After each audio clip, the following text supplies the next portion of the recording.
Yes, yes, yes. Karibu tena. Katika mazungumzo ya leo, tutaongelea kuhusu maisha ya maradhi. Katika dunia ya sasa, mambo yameenda. Kama vile tuko katika teknolojia ya hali ya juu katika mambo ya kisayansi, mambo katika simu, mambo katika kompyuta, katika watu wametoka katika analog, wanakuja katika digital. Haya maendeleo haya jinsi yalivyo katika maisha ya binadamu ya kawaida, vile vile teknolojia imeenda mbali sana katika wale watu wanatumia nguvu za giza.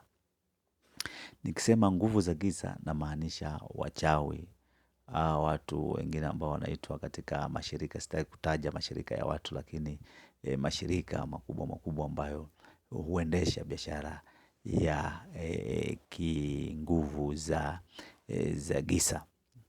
Na hizi nguvu pia zimeenda juu sana kiteknolojia. Utapata ya kwamba hawa watu wanatengeneza hata magonjwa ya kansa, wanaweza wakatengeneza TB, wanaweza wakatengeneza malaria, wanaweza wakatengeneza homa, wanaweza kutengeneza maji yakajaa katika kifua, wanaweza wakatengeneza moshi katika kifua. Wewe unaenda unapimwa hospitali, unaonekana ni moshi, unaonekana na kadhalika. Na haya si mambo ambayo ni mageni siku hizi, ni mambo ya kawaida tu. Ndio mara nyingi ukiwa ugonjwa ambao umetokea from nowhere, ukaona kwamba si kawaida na umeenda haraka sana, na unakupeleka mbio, jaribu maombi kwanza.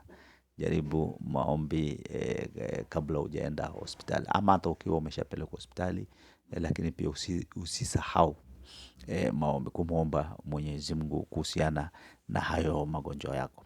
Na katika mambo ya case studies, kesi ambazo watu wamewahi kushuhudia, kuna mmoja wapo aliwahi hata ni hadithia ya kwamba kuna mtu ambaye alienda akapimwa akapatikana na ugonjwa wa TB.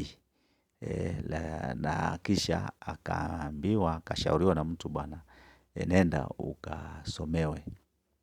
ukasomewe ama ukaombewe na kadhalika. Sasa katika Uislamu huwa tunasema kusomea Qur'an, unamsomea mtu Qur'an au unamwombea dua na kadhalika. Na katika wasiokuwa Waislamu pia wana maombi yao ambao wanafanya. Sasa huyu mtu alikuwa ni Muislamu na akaelekezwa asomewe Qur'an. Na vile alivyoelekezwa hivyo, tena akaja mwingine akamwambia, hapana, nyinyi naye mnaamini vitu kama hizi, peleka mtu hospitali. Alipopelekwa hospitali akapatikana ako na ugonjwa wa TB. Wakati amepatikana na ugonjwa wa TB, akapewa dawa za TB na akamaliza. Wakati amemaliza, amerudi baada anasikia mgonjwa, akarudi hospitali, wakapata kwamba inataka kukaa kama TB, lakini kuna moshi umejaa katika kifua. Sasa wakawa wamemweka hospitali pale, akagonjeka hivyo polepole na nini, kifua ikaendelea kuumia, na baadaye huyo mtu akaaga duniani akiwa hospitali.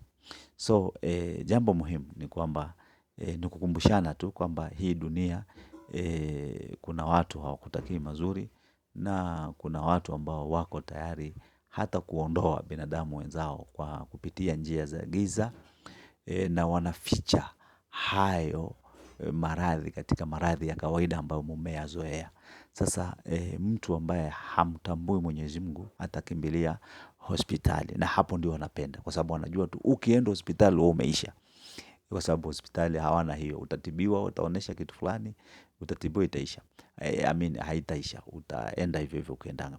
Na hata ukiwa hospitali, ukigundua kwamba haya maradhi si kawaida, unafika hospitali, sometimes unapata madaktari hawakuangalii, wanakuneglect, unaona kwamba kuna hali si za kawaida. Mtu ako serious, umebeba mtoto mgonjwa wako mpeleke hospitali, lakini vile anavyohudumiwa sivyo,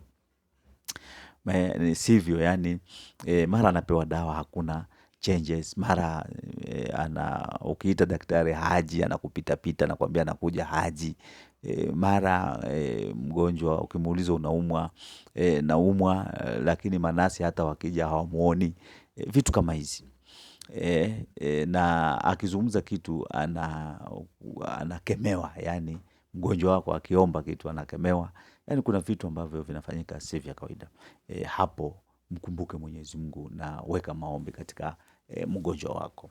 Na kama wewe ni Muislamu, hakikisha tafuta, hata si lazima utafute mtu, wewe mwenyewe somea Qur'an.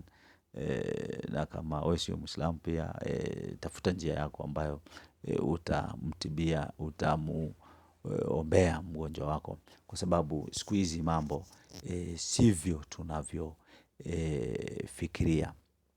Na pia kuna kisa ambacho kilifanyika, mimi nilikiona mimi mwenyewe na macho. Nimeenda pale hospitali siku moja, nikapata mgonjwa haangaliwi, amepewa dawa, amepewa iko pale, amekunywa, hakuna tofauti, anateseka katika hospitali ya Kenyatta. Sasa nilipofika pale nikaangalia hali yake, madaktari hawamwangalii. Nikasema wacha nimsomee, nikamsomea. Na hapo tukapata changes.